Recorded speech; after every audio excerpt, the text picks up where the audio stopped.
Engineering field එකේ ඉන්න අයට රෝඩ් ඩෙවලොප්මන්ට් ඔතොරිටි මාර්ග සංවර්ධන අධිකාරියවරට ජොබ් වේකන්සි ඕපන් වෙලා තියෙනවා. Engineering mechanical, engineering electronics, engineering electrical, ඊට අමතරව ඩ්‍රිල් මැෂින් ඔපරේටර් වගේම ඔටෝ ඉලෙක්ට්‍රීෂියන් මෙන්න මෙතනින් දාලා තියෙන ජොබ් ඔපචුනිටිස් ගණනාවක් ඔයාලට ඕපන් වෙලා තියෙනවා.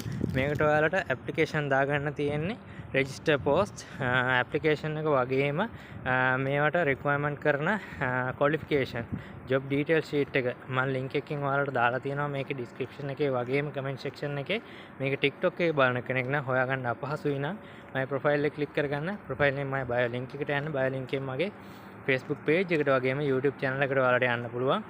YouTube channel එකට ගියොත් මේ වීඩියෝ එකේ comment section එකේ pin කරලා තියෙනවා මම link එක වගේම description එක. ඊට අමතරව ඔයාලා මගේ Facebook page එකට ගියොත් Facebook page එකේ මේ වීඩියෝ එකේ උඩ description එකේ මම පැහැදිලිව සියලුම විස්තර දාලා තියෙනවා. එක click එකකින් ඔයාලා download කරගන්න පුළුවන් විදිහට. මේකට දාගන්න තියෙන්නේ මාර්තු 3 වෙනිදාට කලින්. මාර්තු 3 වෙනිදාට කලින් තමයි ඔයාලට application දාගන්න තියෙන්නේ. එහෙනම් අනිවාර්යයෙන්ම ගිහලා apply කරගන්න. ජය වේවා.